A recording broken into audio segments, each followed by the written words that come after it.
나는 올해로 105살이 되었습니다. 일제강점기의 끝을 두 눈으로 보았고 6.25 전쟁의 보성을 두 귀로 들었으며 폐허 위에서 다시 세워진 이 나라의 기적을 두 발로 걸으며 지켜봤습니다.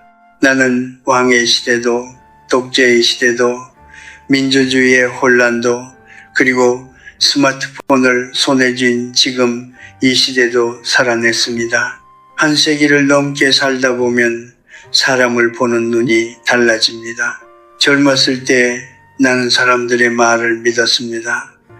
특히 따뜻하게 건네는 말, 관심 어린 표정으로 묻는 질문들을 순수하게 받아들였습니다. 누군가 요즘 어떻게 지내세요? 하고 물으면 나는 진심으로 답했습니다. 형편이 어려우면 어렵다고, 걱정이 있으면 있다고, 나는 그것이 진실한 인간관계의 시작이라고 생각했습니다. 그러나 시간이 흐르면서 나는 서서히 깨닫기 시작했습니다. 모든 질문이 대답을 원하는 것은 아니라는 것을, 어떤 질문은 상대를 이해하려는 것이 아니라 상대를 가늠하려는 것이라는 것을, 사람의 형편을 살피고 약점을 찾고 나와 비교하고 때로는 그것을 다른 누군가에게 전달하기 위해 던지는 질문들이 있다는 것을, 이것은 냉소가 아닙니다. 나는 인간을 불신하라고 말하는 것이 아닙니다. 나는 다만 인간의 본성에 대해 솔직하게 이야기하고 싶은 것입니다. 사람은 천사도 악마도 아닙니다. 사람은 그저 사람입니다. 두려움이 있고 비교하는 마음이 있고 알고 싶어하는 본능이 있는 존재입니다. 그 본성을 탓할 수는 없습니다. 하지만 그 본성을 이해하고 나면 우리는 스스로를 더 지혜롭게 지킬 수 있습니다. 오늘 내가 이야기할 것은 바로 그것입니다. 인생을 오래 살면서 내가 배운 가장 조용한 지혜 중 하나, 어떤 질문에는 대답하지 않는 것이 오히려 가장 현명한 대답이라는 것. 특히 4가지 질문이 있습니다. 겉으로는 가볍고 친근하게 들리지만 솔직하게 대답하는 순간 당신의 삶이 타인의 시선 앞에 무방비로 놓이게 되는 질문들입니다. 당신이 40대이든 60대이든 혹은 이미 인생의 후반부를 깊이 걷고 있는 분이든 오늘 이 이야기가 당신의 일상 속에 조용한 방패 하나를 세워드리길 바랍니다.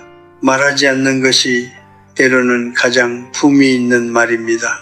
내가 50대였을 때 나는 대학에서 철학을 가르쳤습니다. 어느 날 오랜 동료 교수 한 명이 점심을 함께 하자며 나를 불렀습니다.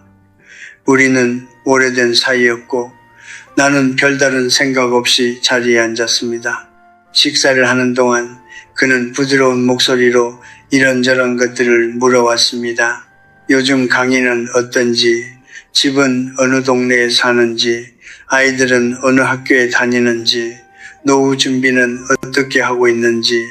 나는 아무런 경계심 없이 대답했습니다. 우리는 친구였으니까요.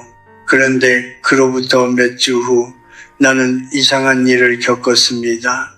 학교 안에서 나에 관한 이야기들이 돌기 시작한 것입니다. 내 집이 작다는 거, 내 아이가 성적이 좋지 않다는 거, 내가 노후 걱정을 하고 있다는 거. 누군가 그것을 알고 있었고 그것은 어느새 나를 바라보는 시선을 바꾸어 놓았습니다. 나는 그때 처음으로 깨달았습니다. 그 점심자리는 식사가 아니었습니다. 그것은 조용한 탐문이었습니다. 사람들은 흔히 이렇게 생각합니다. 질문을 한다는 것은 관심이 있다는 뜻이다. 물론 그런 질문도 있습니다. 진심으로 걱정하고 진심으로 알고 싶어서 묻는 사람도 분명히 있습니다. 그러나 오래 살다 보면 질문에도 종류가 있다는 것을 알게 됩니다. 첫 번째는 공감의 질문입니다. 상대를 이해하고 함께하고 싶어서 묻는 것. 이런 질문은 대개 눈빛이 따뜻하고 대답을 들은 후에도 그 자리에 머뭅니다. 두 번째는 비교의 질문입니다. 자신과 상대를 재고 싶어서 묻는 것. 이런 질문은 대답이 끝나는 순간 상대의 눈빛이 미묘하게 변합니다. 안도하거나 시기하거나.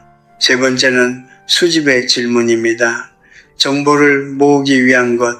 이런 질문은 연속적으로 이어지며 대화가 끝난 후 그 정보가 어디론가 흘러갑니다. 문제는 이 세 가지가 겉으로는 모두 똑같아 보인다는 것입니다. 같은 미소, 같은 말투, 같은 온도로 포장되어 있습니다. 그렇다면 우리는 모든 사람을 의심해야 할까요? 아닙니다. 그것은 너무 필요한 삶입니다. 그리고 그것은 지혜가 아니라 두려움에서 비롯된 태도입니다. 내가 말하고 싶은 것은 이것입니다. 모든 사람을 의심하는 것이 아니라 모든 질문에 성실하게 답할 필요는 없다는 것입니다. 이것은 거짓말을 하라는 뜻이 아닙니다. 상대를 무시하라는 뜻도 아닙니다. 다만 자신의 삶에 보이지 않는 경계선 하나를 걷는 것입니다. 정원에 울타리를 치는 것처럼 문은 열려 있지만 아무나 들어올 수는 없도록 105년을 살면서 나는 보았습니다. 자신의 속사정을 쉽게 드러내는 사람일수록 그 진심이 가볍게 소비되는 경우가 많았습니다. 반면 조용히 웃으며 자신의 삶을 지키는 사람들은 세월이 지나도 그 품위가 흔들리지 않았습니다. 말이 많으면 빈틈이 생깁니다. 그리고 세상은 때때로 그 빈틈을 비집고 들어옵니다. 다음 이야기에서 나는 구체적으로 말씀드리겠습니다. 우리가 가장 조심해야 할 첫 번째와 두 번째 질문, 돈과 노후에 관한 이야기입니다. 이 두 가지를 입 밖에 내는 순간 당신은 자신도 모르게 가장 중요한 방패를 내려놓게 됩니다. 젊은 시절 나는 가난했습니다. 6.25 전쟁이 끝난 후 이 나라는 폐허였습니다. 먹을 것이 없었고 입을 것이 없었으며 내일이 있을지조차 알 수 없는 날들이 이어졌습니다. 나는 그 시절을 버티며 공부했고 가르쳤고 조금씩 삶을 일구었습니다. 돈이 생기면 기뻤고 돈이 없으면 두려웠습니다. 그것은 누구나 마찬가지였습니다.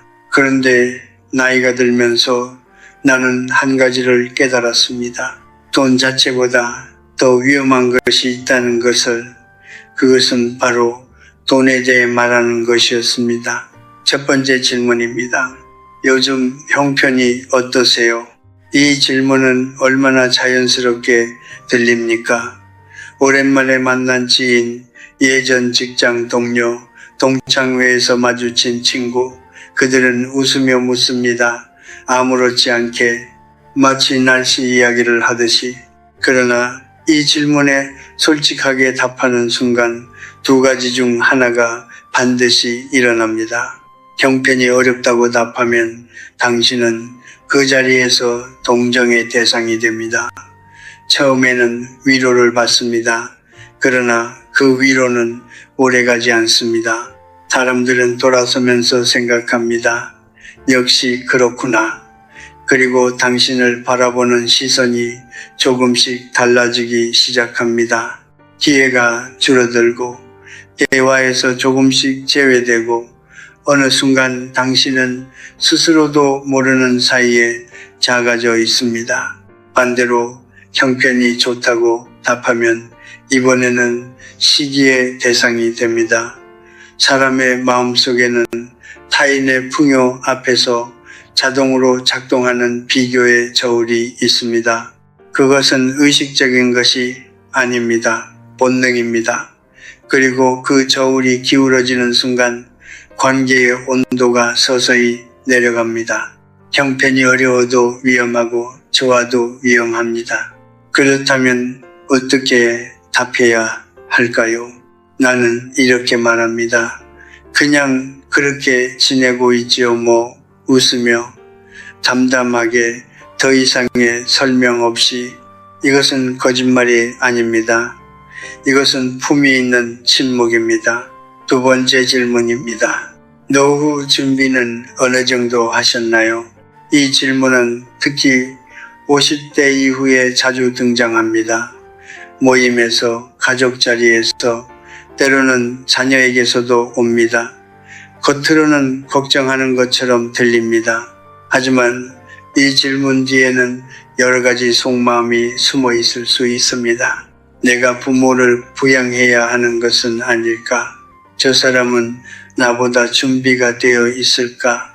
혹시 나중에 도움을 요청하려는 것은 아닐까?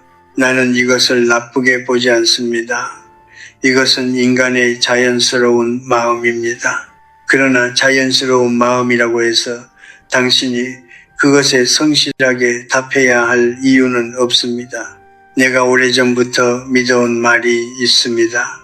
나는 그것을 방파제, 방포디라고 부릅니다. 바다 위의 방파제는 파도를 막아주는 구조물입니다. 그런데 그 방파제가 어디에 있는지, 얼마나 튼튼한지를 모두에게 알려준다면 어떻게 될까요? 파도는 그 정보를 이용해 가장 약한 곳을 찾아냅니다. 돈도 마찬가지입니다. 노후 준비도 마찬가지입니다. 당신의 재정 상태는 당신만의 방파제입니다. 그것이 크든 작든, 그것이 충분하든 부족하든 그 방파제의 지도를 타인에게 넘겨주지 마십시오. 준비가 되어 있다고 말하면 기대가 생기고, 준비가 부족하다고 말하면 걱정과 함께 당신을 바라보는 시선이 변합니다. 이 질문에도 나는 조용히 웃으며 답합니다.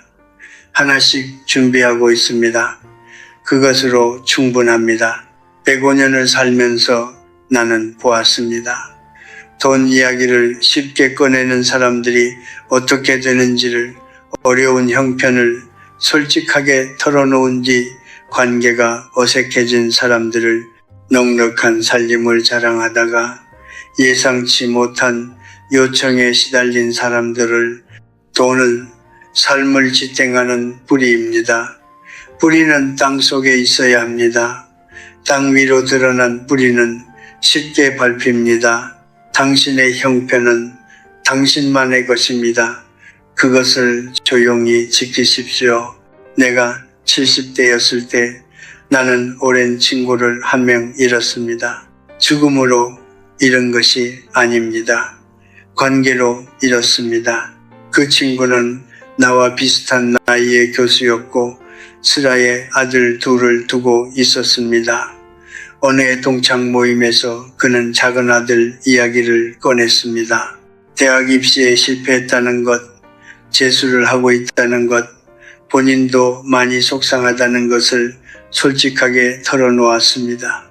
그는 그저 오랜 친구들 앞에서 마음의 짐을 조금 내려놓고 싶었던 것이었겠지요. 그러나 그 이후로 모임의 분위기가 달라졌습니다. 어떤 이는 위로하는 척하면서 자기 자녀의 성공을 은근히 늘어놓았습니다.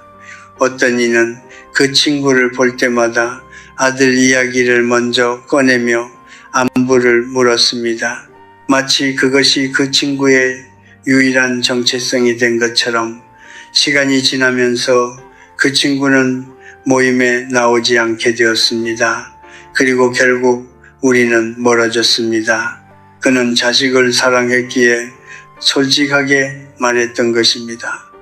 그런데 그 사랑이 그를 가장 취약하게 만들었습니다. 세 번째 질문입니다. 자식들은 잘 지내나요? 이 질문은 가장 따뜻하게 들리는 질문입니다. 그리고 동시에 가장 조심해야 할 질문입니다. 부모에게 자식은 심장과 같습니다. 그 심장이 뛰는 소리를 누군가 묻는다면 우리는 자연스럽게 열리게 됩니다. 잘 지내면 자랑하고 싶고 힘들면 위로받고 싶습니다. 이것은 본능입니다.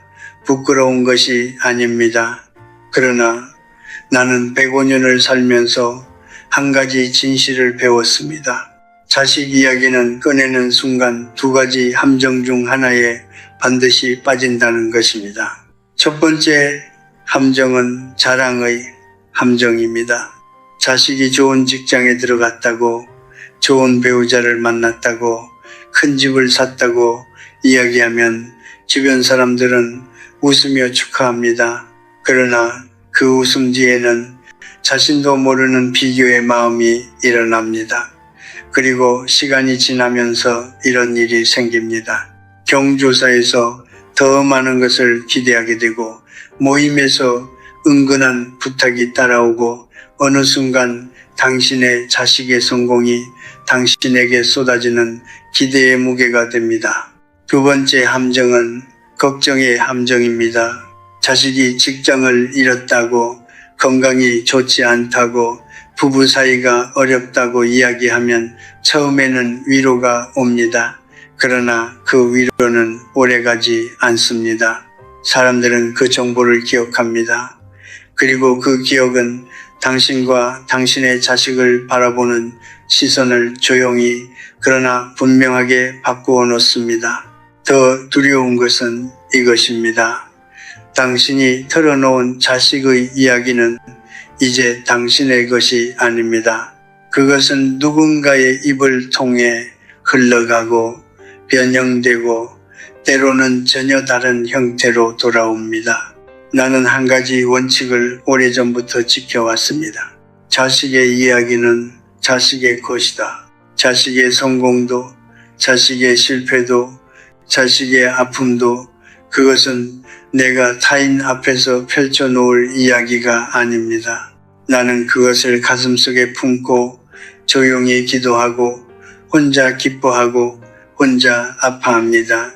누군가 자식들은 잘 지내나요? 하고 물으면 나는 이렇게 답합니다. 덕분에 다들 제 삶을 살고 있습니다. 이 한마디로 충분합니다. 자랑도 없고 걱정도 없습니다. 그리고 그 안에는 부모로서의 조용한 자부심이 담겨 있습니다. 자식을 사랑한다면 그 사랑을 지키십시오. 사랑을 지키는 방법 중 하나는 그것을 함부로 꺼내지 않는 것입니다. 가장 소중한 것은 가장 조용한 곳에 보관해야 합니다. 햇빛에 오래 내놓으면 바래는 것처럼 사랑도 너무 많은 시선에 노출되면 그 빛깔이 달라집니다. 당신의 자식은 당신의 훈장이 아닙니다. 그리고 당신의 약점도 아닙니다. 당신의 자식은 그냥 당신의 자식입니다. 내가 40대였을 때 나는 책을 한 권 쓰고 싶었습니다. 오랫동안 마음속에 품어온 주제였습니다. 전쟁을 겪은 세대가 어떻게 삶의 의미를 붙잡고 살아왔는지에 대한 이야기, 나는 그것을 철학적으로 풀어내고 싶었습니다. 가슴이 뜨거웠고 새벽마다 메모를 했고 머릿속에서는 이미 목차가 그려지고 있었습니다. 그러던 어느 날 나는 동료 교수들과의 자리에서 그 이야기를 꺼냈습니다. 반응은 다양했습니다. 어떤 이는 진심으로 응원해 주었습니다. 어떤 이는 그런 주제가 팔리겠냐고 했습니다. 어떤 이는 미소를 지으며 나도 그런 생각은 늘 있지라고 했습니다. 그 말이 가장 아팠습니다. 내 꿈이 갑자기 흔하고 평범한 것이 되어버린 느낌이었습니다. 그 이후로 이상한 일이 생겼습니다. 새벽마다 하던 메모가 줄어들었습니다. 뜨거웠던 가슴이 조금씩 식었습니다. 사람들의 반응이 머릿속에서 맴돌았고 그것이 내 의지를 갉아먹었습니다. 결국 그 책은 수년간 서랍 속에 머물렀습니다. 나는 그때 깨달았습니다. 말하지 말았어야 했다는 것을. 네 번째 질문입니다. 앞으로 어떤 계획이 있으세요? 이 질문은 특히 은퇴를 앞두거나 인생의 전환점에 선 사람들에게 자주 던져집니다. 자녀들이 묻기도 하고, 오랜 친구가 묻기도 하고, 때로는 처음 만난 자리에서도 나옵니다. 관심의 표현처럼 들리지만 이 질문에는 여러 겹의 의미가 숨어 있습니다. 저 사람은 은퇴 후에도 바쁘게 살 것인가? 아니면 도움이 필요한 상황이 될 것인가? 내가 알고 있는 것보다 더 많은 것을 준비하고 있는 것은 아닐까? 혹시 나에게 함께 하자고 제안하려는 것은 아닐까? 그 속마음이 선하든 그렇지 않든 문제는 따로 있습니다. 계획을 말하는 순간 그 계획은 더 이상 온전히 당신의 것이 아니게 됩니다. 서양에 이런 말이 있습니다. 목표를 큰 소리로 선언하면 뇌는 이미 그것을 이룬 것처럼 착각한다고. 심리학자들은 이것을 사회적 현실, 소셜 리얼리티이라고 부릅니다.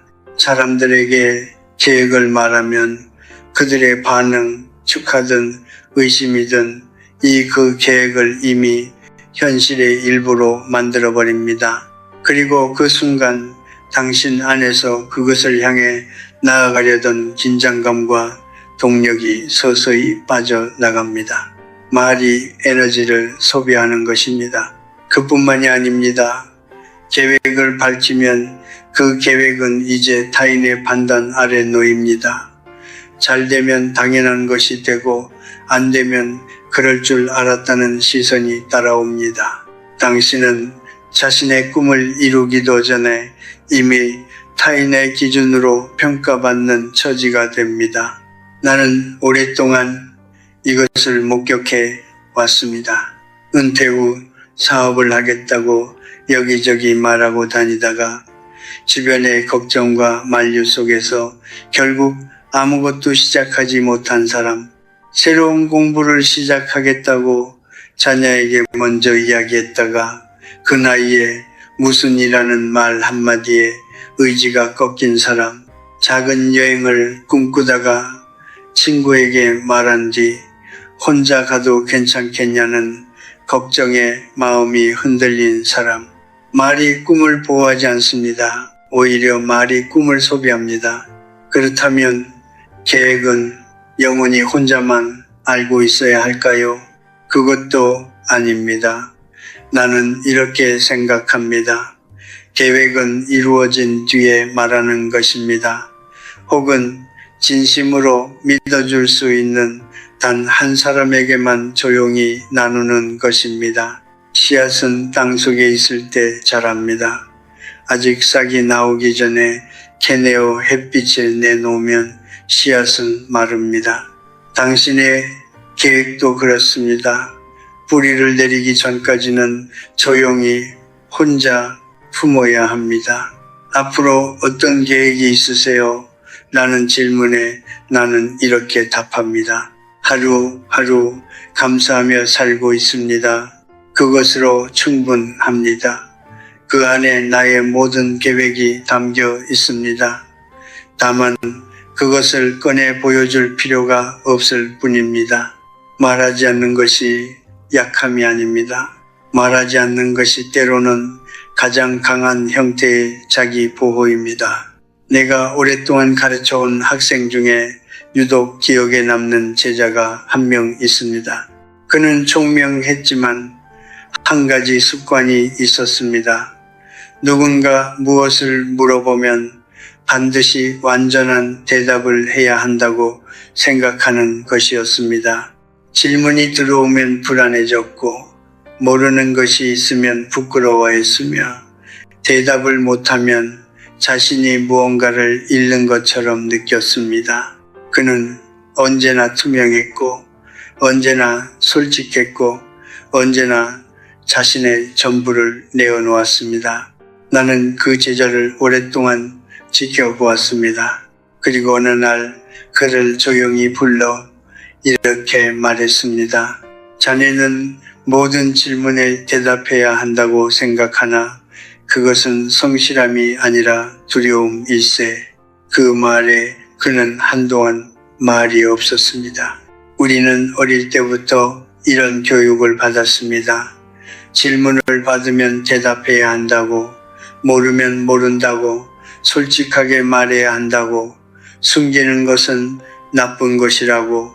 물론 그것은 학교에서는 맞는 말입니다. 그러나 삶은 학교가 아닙니다. 삶에서 모든 질문에 성실하게 대답하는 사람은 진실하고 좋은 사람일 수 있습니다. 그러나 동시에 가장 쉽게 읽히는 사람이 됩니다. 그리고 쉽게 읽히는 사람은 쉽게 판단되고 쉽게 이용되고 쉽게 가벼워집니다. 나는 이것을 고슴도치의 지혜라고 부릅니다. 고슴도치는 적이 다가오면 웅크립니다.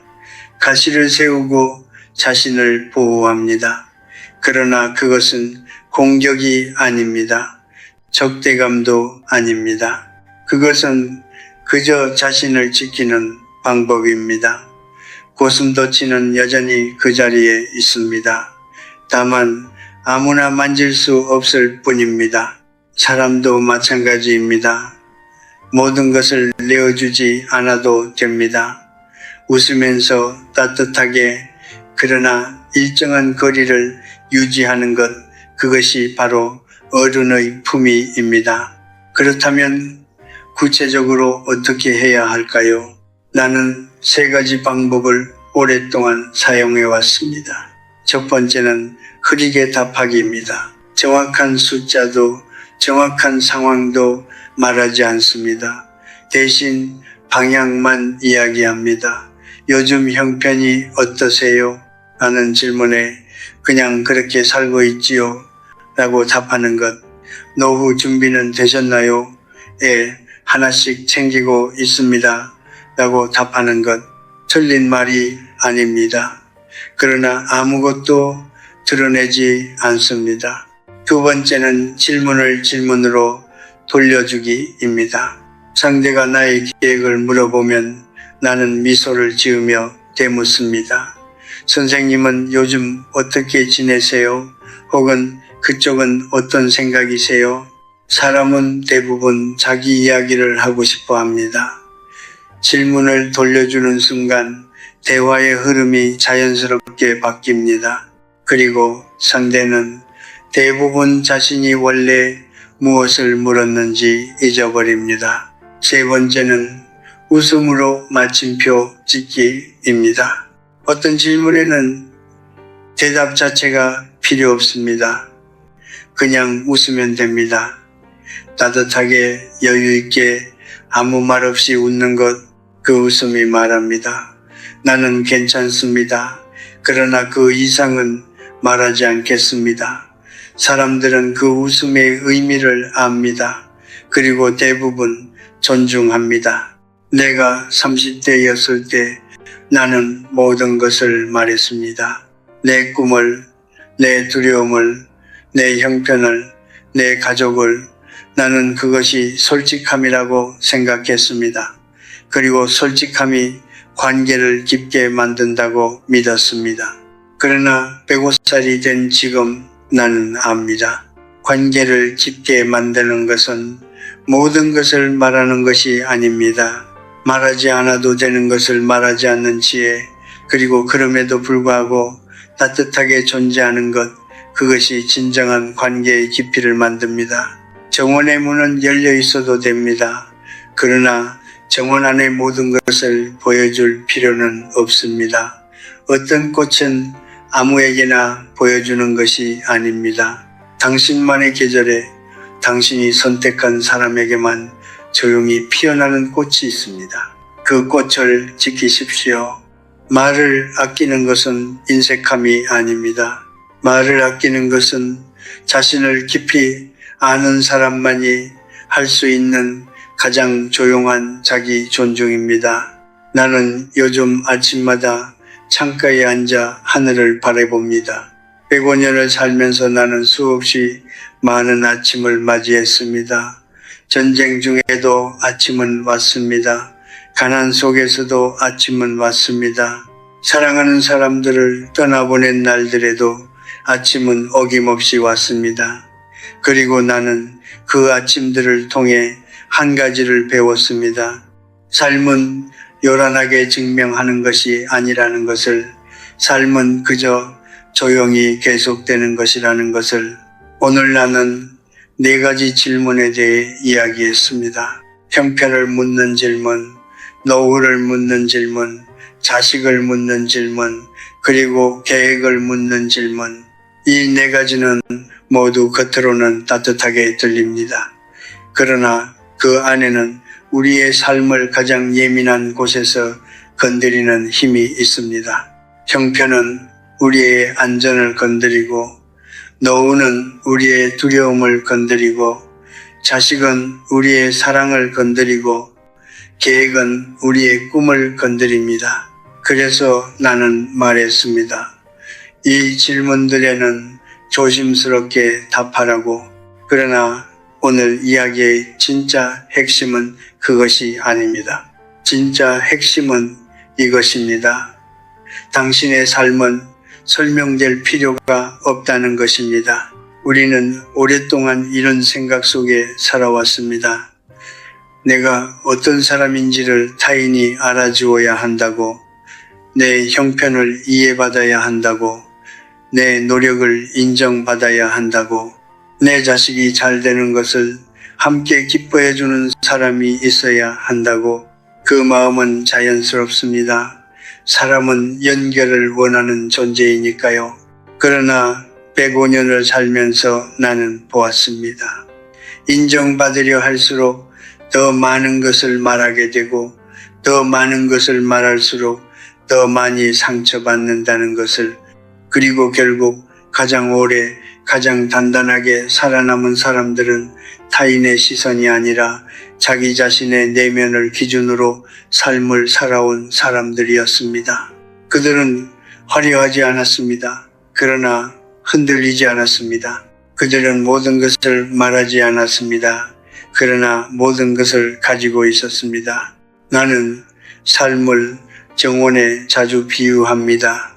정원은 가꾸는 사람의 것입니다.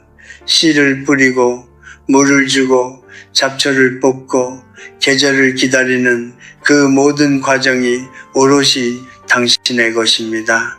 누군가 그 정원을 칭찬해주면 기쁩니다. 그러나 그 칭찬이 없어도 꽃은 핍니다. 누군가 그 정원을 무시해도 뿌리는 자랍니다. 당신의 삶도 그렇습니다. 타인이 알아주든 알아주지 않든 당신의 삶은 지금 이 순간에도 조용히 묵묵히 그 자체로 피어나고 있습니다. 그 사실을 잊지 마십시오. 형편이 어렵습니까? 그것은 당신의 계절입니다. 모든 계절은 지나갑니다. 노후가 걱정됩니까? 걱정은 미래를 바꾸지 않습니다. 오늘을 잘 사는 것이 가장 좋은 노후 준비입니다. 자식 때문에 마음이 아픕니까? 그 아픔이 바로 당신이 얼마나 깊이 사랑하는 사람인지를 말해줍니다. 그 사랑을 조용히 품으십시오. 꿈이 있습니까? 말하지 마십시오.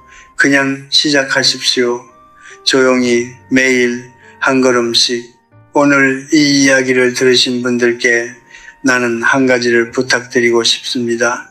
오늘부터 모든 질문에 대답하려는 습관을 조금씩 내려놓으십시오.